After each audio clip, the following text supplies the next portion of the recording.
باللہ من الشیطان الرجیم۔ پناہ مانگتا ہوں میں اللہ کی شیطان مردود سے۔ بسم اللہ الرحمن الرحیم۔ شروع اللہ کے نام سے جو بڑا مہربان نہایت رحم والا ہے۔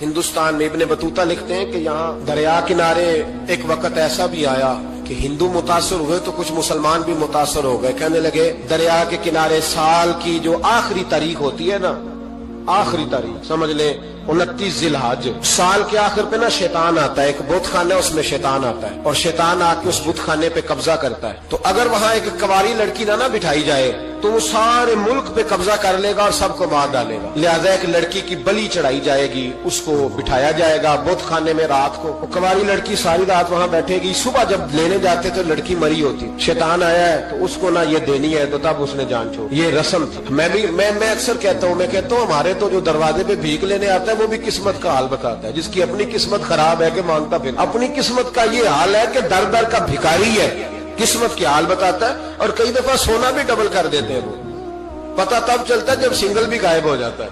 خدا کا خوف کرے، یہ قسمت کا حال بتائے گا جو روٹیاں مانگتا ہے، کچھ تو تھوڑا سا معیار زندگی بنائے، ہم مسلمان ہیں، ان کا بھی نظریہ بن گیا، مسلمان بھی اس نظریے کا شکار ہو گئے کہ جناب سال کے آخر میں ایک کواری لڑکی بٹھائیں گے ورنہ وہ سارے ہندوستان کو مار دے گا۔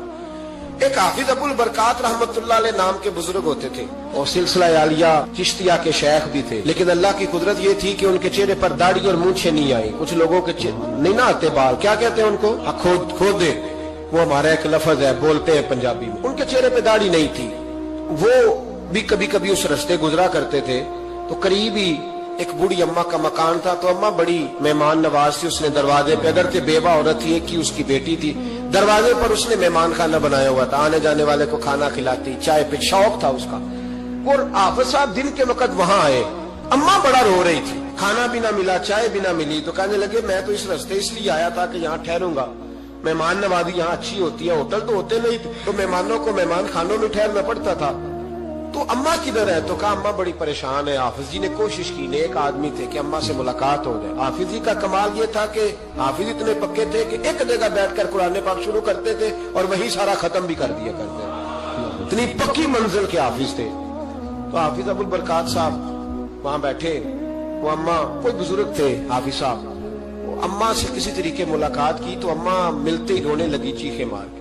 اماں کیا ہوا؟ کہنے لگی حافظ جی ایک ہی بیٹی ہے، خاوند فوت ہو گیا تو میں نے نکاح نہیں کیا، ایک بیٹی کے نام ساری زندگی کر دی، یہاں نا اب بت خانے میں میری بیٹی کو بٹھایا جائے گا۔ مسلمانوں کے بھی کچھ مسلمانوں کے بھی ہمارے گاؤں کے نظریات کمزور ہو گئے، یہاں بچی کو بٹھایا جائے گا اور سویرے وہ مر جائے گی میری بیٹی، قرآن اندازی ہوئی ہے تو میری بیٹی کا نام نکل آیا، اب بیٹی کو جانا ہی پڑے گا، یہ ہمارے ان کچھ علاقوں کا طریقہ ہے۔ حافظ جی کہنے لگے اماں تو اس طرح کر، میں لوگوں کو سمجھاتا ہوں کہ یہ غلط ہے، شریعت اس کو پسند نہیں کرتی، تو میرے ساتھ انہوں نے کہا یہ لوگ نہیں مانیں گے، بہت سارے ہندو بھی ہیں، بہت سارے مسلم بھی ہیں، تو گڈمنڈ ہو گئے نظریات، یہ تھوڑی مانیں گے۔ حافظ جی کہنے لگے اماں پھر ایک اور حل بھی ہے، میرے چہرے پہ کون سا داڑھی ہے، تو بیبیوں والے کپڑے مجھے دے، آج میں بیٹھتا ہوں وہاں دیکھتا ہوں کون سا شیطان آتا ہے۔ عقیدہ مضبوط ہو نا، اقبال کیا کہتے ہیں ارادے جن کے پختہ ہو، نظر جن کی خدا پر ہو، تلاتم خیز موجوں سے وہ گھبرایا نہیں کرتے۔ کہا مجھے دو کپڑے بیبیوں والے، میں بیٹھتا ہوں۔ اماں کہنے لگی وہ شیطان واقعی آتا ہے، آج تک جتنی بچیاں گئی ہیں سویرے مردہ ملی ہیں، بڑی سمجھنے والی بات ہے، غور کرنا، جتنی گئی ہیں ساری مردہ آئی ہیں۔ تو حافظ جی آپ کو جب وہ شیطان رات کو دیکھے گا نا، آپ آئے ہیں تو آپ کے تو وہ زیادہ ٹکڑے کرے گا کہ اس نے دھوکہ کیا، مرد ہو کے عورتوں کی جگہ پہ آیا، آپ نہ لیں۔ حافظ جی کہنے لگے ٹکڑے میرے ہونے ہیں، آپ فکر نہ کریں۔ دریا کنارے بت خانہ تھا، حافظ جی عورتوں والا لباس پہن کے وہاں بیٹھ گئے۔ حافظ صاحب کہتے ہیں 3 دفعہ میں نے رات کو باہر نکل کے دریا پہ وضو بھی کیا، ساری رات میں نے قرآن پاک پڑھا، اور جب فجر کا وقت ہوا تو باہر نکل کے میں نے اذان پڑھی، لوگ آئے تو میں نے جماعت کرائی، اور فرماتے ہندو مسلمانوں سب کو بلا کے میں نے کہا کہ اگر آج کے بعد شیطان نہ آئے تو ہندو کلمہ پڑھتے ہو سارے؟ نے کہا جی پڑھتے ہیں۔ فرمایا لو پھر میں بالکل صحیح سلامت آ گیا، کوئی شیطان نہیں آیا۔ کہتے سب ٹھیک ہو گیا۔ اب لوگ کہنے لگے اب جی بات تو آپ کی ٹھیک ہے پر وہ بی بی کیسے مر جاتی تھی؟ جس کو ہم رات کو بٹھاتے تھے سویرے مردہ ملتی تھی تو اس کو کون مارتا تھا اگر شیطان نہیں آتا؟ اب جی سمجھانے لگے کہ شیطان وسوسہ دیتا ہے پر زندگی موت اس کے ہاتھ میں، وسوسہ دیتا ہے جتنی اس کو گنجائش ہے وہ کرتا ہے۔ کہا پھر وہ بی بی کیسے مرتی تھی؟ تو حافظ جی نے ایک بہت بڑی بات سمجھائی، کہنے لگے اصل بات یہ جس آدمی کو پتا ہو نا میں نے سویرے مر جانا ہے وہ ڈر سے ہی مر جاتا ہے۔ اس کو پتا ہو نا کہ میں یہاں مرنے آیا ہوں تو وہ ڈر سے ہی، فرمانے لگے اس کا عقیدہ کمزور ہو جاتا تھا، وہ نفسیاتی طور پر سمجھتی تھی کہ میں نے مرنا ہی مرنا ہے، تو خوف ہوتا تھا، کوئی قریب نہیں آتا تھا، دریا اور جنگل دائیں بائیں، تو صبح تک اس عورت کا دل بند ہو جاتا تھا، تو وہ خوف سے ہی اسے کوئی شیطان نہیں مارتا۔ اللہ کی عبادت کریں، عبادت سے برکت آتی ہے۔ حضرت ابو ادریس خولانی رحمت اللہ علیہ حضرت معاذ بن جبل کے شاگرد تھے، تابعی بزرگ تھے۔ فرماتے ہیں کہ میں جب سے حضرت معاذ بن جبل کی صحبت میں بیٹھا نا تو برے کاروباروں سے میری طبیعت و چاٹ ہو گئی، کئی کاروبار میں دیکھتا تو جھوٹ بولنا پڑتا، اس میں بڑا کچھ کرنا پڑتا تو مجھے ڈر آتا۔ آپ فرماتے ہیں میں نے نا بڑی کوشش کی پر میری مرضی کا کام مجھے، صوفی کاہل نہیں ہوتے، فرماتے ہیں میرے اندر طاقت تھی کہ میں حلال کما کے بچوں کو کھلاؤں پر میری مرضی کا کام نہیں ملتا تھا، حد ہو گئی۔ اور جب انسان نیکی کی طرف آتا ہے تو کچھ نہ کچھ آزمائشیں ضرور آتی ہیں، یہ پکی بات ہے، پکی بات۔ جب وہ غلط ملت کر رہا ہوتا ہے تو اس کو لگتا ہے سارا کچھ صحیح ہے، جب سیدھا ہوتا ہے تو بہت ساری پریشانیاں بھی ضرور آتی ہیں، یہ مزاج ہے دین کا۔ آپ فرماتے ہیں میں پریشان رہنے لگا، حالات خراب ہونے لگے، آزمائش سخت ہونے لگی، کاروبار بند ہو گیا، کام ہی کوئی نہیں ملتا تھا، میری بیوی ناراض رہنے لگی، ہلکا ہلکا تو اس نے مجھے کہنا شروع کیا، پھر جلال میں آ گئی، اور ایک دن مجھے کہنے لگی اگر آج نانا کچھ لے کے آئے تو بچے لے کے میکے چلی جاؤں گی۔ آپ فرماتے ہیں میں بڑا پریشان ہوا، نکل گیا فجر پڑھ کے کام کی تلاش میں، میں نے ظہر تک تلاش کیا لیکن مجھے کام نہ ملا۔ آپ فرماتے ہیں نہر فرات کے کنارے تپتی ہوئی ریت پہ میں بیٹھا تھا تو میرے دل میں خیال آیا بندوں کی مزدوری نہیں ملتی تو آج اللہ کی نہ کر لیں، آج اللہ کی مزدوری نہ کریں۔ آپ فرماتے ہیں میں نے گرم ریت سے تیمم کیا، وضو کیا وہیں فرات، اور گرم ریت پہ کپڑا بچھایا تو نفل پڑھنے شروع کر دی، زور سے اثر تک نفل پڑھے، زور سے۔ چلے میں ایک دعا کرتا ہوں، آپ آمین کہنا، اللہ کرے کہ ہم مغرب کے بعد والے نفل ہی پڑھنے شروع کر دیں۔ نبی کریم سید عالم صلی اللہ تعالی علیہ وآلہ وسلم کے غلاموں کا حال دیکھے، عبادت کا حال دیکھے۔ فرماتے ہیں میں نے کہا آج اللہ کی مزدوری کر، زور سے اثر تک نفل پڑھے گرم ریت پہ، اور جب اثر ہوئی نا تو میں نے اپنے رومال میں نا تھوڑی سی ریت باندھ لی، گھر کی دیواریں چھوٹی چھوٹی تھی، میں نے کہا بیوی نے دیکھا نا خالی ہاتھ آیا ہے تو اندر سے شور کرے گی، ہم سائے بھی سنیں گے، تو چلو جب دیکھے گی نا رومال میں کچھ ہے حوصلہ کرے گی، جب اندر جاؤں گا تو سمجھا لوں گا۔ آپ مسکرا رہے ہیں نا ہلکا ہلکا، اس کا مطلب ہے ان باتوں میں کافی صداقت ہے، پرانے بزرگ کر گئے تو اس کا مطلب یہ ہے کہ ان میں بہرحال کافی حد تک صداقت ہے، یہ شور ہوتے رہتے۔ کہتے میں نے وہ کہا کہ چلو دور سے دیکھے گی تو گھر جا کے سمجھا لوں گا۔ آپ فرماتے پہلے میری بیوی دروازے پہ بیٹھی رہتی تھی، بچے بیٹھے رہتے تھے، منتظر ہوتے تھے کہ کچھ لے کے آئے، گھر میں فاقہ ہوتا۔ آج میں گیا تو شور ہی کوئی نہیں، کوئی شے نظر نہ آئی، وہ ریت سے بھرا ہوا میرا پلو میں نے دروازے کے ساتھ رکھا، اندر چلا گیا، بیوی کو آواز دی کہاں ہو؟ کہنے لگی منہ ہاتھ دھو لو، میں روٹی لے کے آئی۔ ہاتھ دھو گئی، روٹی کدھر سے آئی؟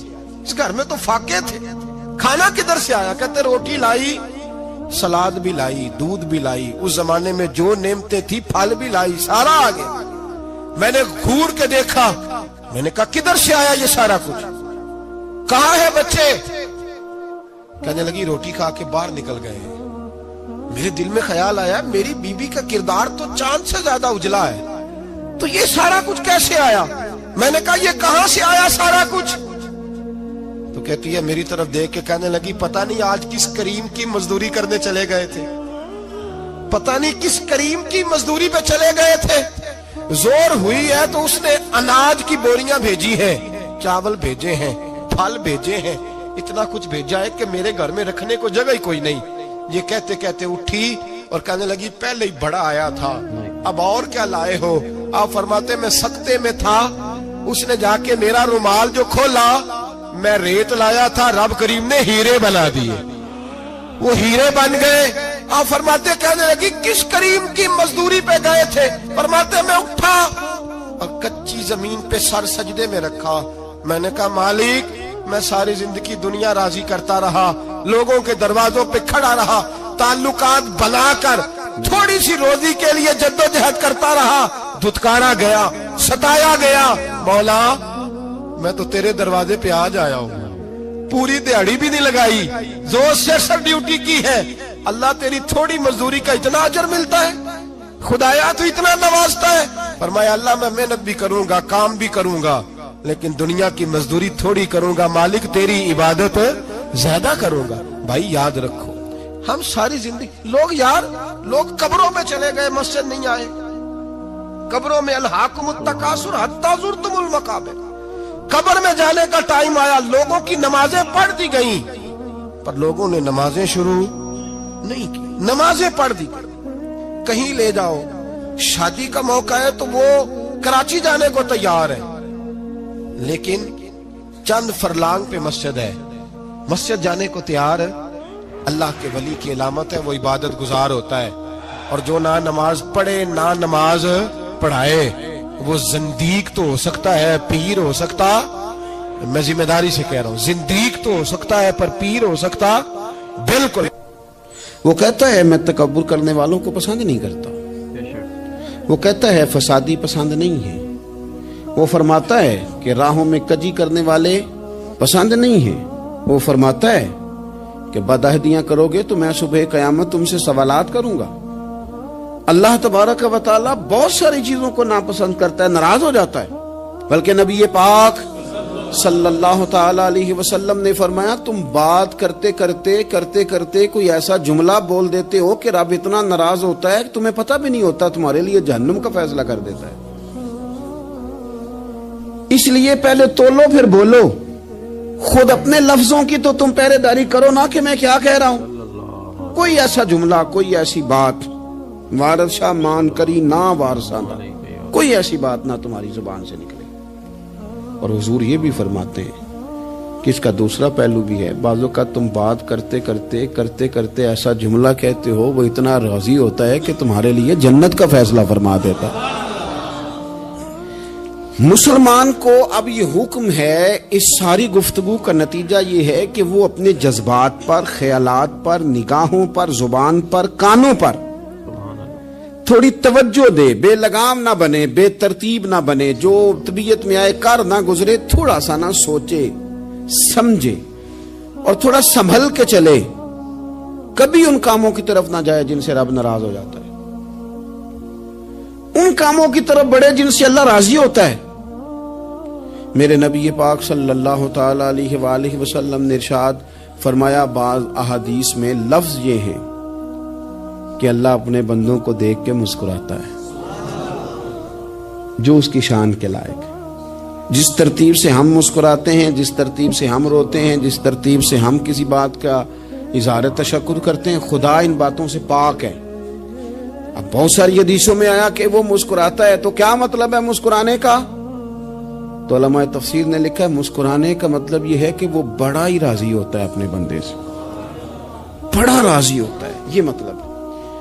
ایک تو مسکرانے کا مطلب یہ کہ وہ بڑا راضی ہو گیا، وہ مسکرا دیا اپنے بندے پہ، اور ایک اس کا معنی خود نبی پاک صلی اللہ تعالی علیہ وسلم نے بیان فرمایا۔ مسند امام احمد بن حنبل میں حدیث ہے، حضور سید عالم علیہ السلام سے صحابہ نے پوچھا یا رسول اللہ شہید تو بڑے لوگ ہوتے ہیں، شہیدوں میں افضل کون ہے؟ تو اللہ کے حبیب علیہ السلام فرمانے لگے وہ والا بندہ جو ڈٹ گیا تھا کافروں کے مقابلے میں، وہ ہلا نہیں، پوری طرح ڈٹ کے جو لڑا وہ شہداء میں افضل ہے۔ حضور فرماتے ہیں وہ جنت کے بالا خانوں میں سیر کرے گا اور رب اسے دیکھ کے مسکرائے گا، رب اسے دیکھ کے مسکرائے گا، اللہ تعالیٰ مسکراتا ہے اسے دیکھ کے۔ اور اگلے جملے میں حضور نے وضاحت کر دی، فرمایا جب رب دنیا میں کسی پر مسکراتا ہے نا تو اس کا معنی یہ ہے کہ قیامت میں پھر اللہ اسے حساب کوئی نہیں لے گا۔ جس پر اللہ دنیا میں مسکرا دیا اس سے کوئی حساب، تو وہ کام ڈھونڈنے چاہیے نا جس سے اللہ مسکرائے۔ ویسے کبھی ہم ایسا کرتے ہیں کہ نہیں کہ کسی کو راضی کیا جائے؟ یہ کام ہم کرتے ہیں کہ ہماری کمپنی کا جو سربراہ ہے وہ ہم سے راضی رہے، جس ادارے میں ہم پڑھاتے ہیں اس ادارے کا بڑا ہم سے راضی رہے۔ یہ کرتے ہیں ہم، اس کے لیے کچھ نہ کچھ ہیلے بہانے ہم کرتے ہیں۔ برادری، قبیلہ، علاقہ، بستی، لوگ کسی طریقے سے ہمارے ساتھ مطمئن رہیں، کرتے ہیں نا یہ سارے کام۔ اس میں تھوڑی مشکل بھی ہمیں آتی ہے، لیکن کرتے ہیں۔ کیا کریں، گھر میں بھی کئی دفعہ ایسا ماحول بنانا پڑتا ہے۔ چلیں ایک اور میٹھی مثال دیتے ہیں، زیادہ سمجھ میں آئے گی۔ چھوٹا بچہ خوش رہے، آپ اس کے لیے محنت نہیں کرتے؟ وہ چھوٹا ہے، اس کو خوش کرنا فرض ہے ابا پہ، لیکن وہ کہتا ہے کہ میں نے موٹر سائیکل لینا ہے۔ چھوٹا ہے، چلا ہی نہیں پائے گا، تو ابا پھر اسے راضی کرتا ہے، کہتا ہے بیٹے چھوٹا سائیکل لے لے، چل میں تجھے اڑانے والا جہاز لے دیتا ہوں۔ مقصود کیا ہے کہ اس کو ناراض نہیں کرنا، یہ روئے نہ، اس کا دل نہ ٹوٹے۔ ہو یارو سنو نا میں کیا کہہ رہا ہوں، اگر چھوٹے بچے کے لیے وہ چیزیں ڈھونڈتے ہو، میرے ابا جی نا اپنے نواسے کے لیے کھلونا لے کے آئے تو بچہ بڑا ہی کھیلا، تو ابا جی کہنے لگے لو پیسے پورے ہو گئے میرے۔ بچے کو پسند بڑا ہے نا، پیسے پورے کر چھڑے نے، دیکھو نا جی کتنا اس کو راضی ہوا ہے۔ تو انسان کیا کرتا ہے کہ کوشش کرتا ہے چھوٹا بچہ بھی ناراض نہ ہو، تو وہ چیزیں وہ ڈھونڈتا ہے کہ اس کو کیا پسند ہے، چاکلیٹ لے جاؤں، فلاں چیز لے جاؤں، آئس کریم لے جاؤں۔ تو ایک بچے کے لیے، گھر کے لیے، سربراہ کے لیے اتنی محنت کرتے ہو، تو وہ کام بھی ہمیں ڈھونڈ کے تلاش کرنے چاہیے نا جس سے رب راضی ہوتا ہے، اللہ راضی ہوتا ہے۔ بتاؤں وہ کون کون سے کام ہیں؟ نبی کریم صلی اللہ تعالی علیہ وسلم نے ارشاد فرمایا 3 لوگ ہیں جنہیں دیکھ کے رب مسکراتا ہے۔ یا رسول اللہ صلی اللہ علیہ وسلم وہ کون کون سے؟ تو محبوب فرمانے لگے ایک وہ بندہ ساری مخلوق سوئی ہے، آدھی رات ہے، رات کا پچھلا پہر ہے، اس نے اٹھ کے وضو کر لیا، مصلی پہ کھڑا ہو گیا خدا کی یاد میں، فرمایا اسے دیکھ کے رب مسکراتا ہے جو اس کی شان کے لائق ہے۔ مسکراتا ہے اللہ۔ یہ تو سونے کا ٹائم تھا، یہ تو گہری نیند آنے کا وقت تھا، رات کا پچھلا پہر۔ رات پوے تے بے درداں نو نیند پیاری آوے، تے درد منداں نو یاد سجن دی ستیاں وی آن جگاوے۔ اور ساون کی کالی راتوں میں جب بوندا باندی ہوتی ہے، وہ راتوں کو اٹھ اٹھ روتے ہیں جب خلقت ساری سوتی ہے، اللہ مسکراتا ہے۔ اور سننا میرے بھائی، میرے نبی پاک صلی اللہ تعالی علیہ وسلم فرماتے ہیں جب مسلمان نماز کے لیے صفیں بناتے ہیں نا، ترتیب لگ رہی ہوتی ہے، اب اللہ کی بارگاہ میں کھڑے ہوں گے، قیام کریں گے، رکوع کریں گے، سجود کریں گے، فرمایا جب مومن صفیں بناتے ہیں تو رب دیکھ کے مسکراتا ہے، مسکراتا ہے۔ کمال ہو گئے عروج بندگی کا، جب بندے کو دیکھ کے رب مسکرائے۔ خدا بندے سے خود پوچھے بتا تیری رضا کیا ہے، مسکراتا ہے۔ اور میرے نبی پاک علیہ السلام فرماتے ہیں جب مجاہد جہاد کے لیے صفیں سیدھی کرتے ہیں، آج تو یہ رب کے نام پہ مرنے ہی آ گئے، یہ صفوں میں کھڑے ہوں گے، ترتیب سے لڑیں گے، ترتیب سے گلا کاٹیں گے کافروں کا یا شہادت لیں گے۔ فرمایا جب جہاد کے لوگ صفیں بناتے ہیں تو رب انہیں دیکھ کے مسکراتا ہے۔ کتنے نصیبوں والا وہ بندہ ہے جسے دیکھ کے مسکرا دیا۔ او یار کبھی تیرا بیٹا تیرے سامنے مسکرائے نا چھوٹا، تو تیرا دل باغ باغ ہو جاتا ہے۔ تیری ماں بیمار کسی ایک دن صحیح طرح ہنس پڑے تو طبیعت خوش ہو جاتی۔ مجھے بتاؤ نا جس کا رب بھی اسے دیکھ کے ہنس پڑے، جو اس کی شان کے لائق ہے، کیا اس بندے کے نصیبیں ہیں، کیا اس کے مقدر ہیں۔ آپ اس مقام پر اپنے آپ کو لائیں۔ اب دیکھیں نا یہ حدیث آپ نے سن لی، اب ہم نے نا اس طرح صفحے نہیں بنانے جس طرح ساری دنیا، اب ذرا صفحے بھی شوق سے بنائیں گے، اب ذرا تھوڑا سا شوق پیدا کریں گے، بھئی یہ تو میں وہ کام کرنے لگا ہوں جسے دیکھ کے رب مسکراتا ہے۔ نبی پاک صلی اللہ علیہ وسلم نے فرمایا جب کوئی بندہ توبہ کرتا ہے نا، ہم توبہ کا رٹا لگاتے ہیں، یا اللہ میری توبہ یا اللہ۔ اور توبہ کا تو مطلب یہ ہے کہ پچھلے گناہوں سے پکی توبہ، آج کے بعد یہ غلطی نہ کرنے کا پکا وعدہ۔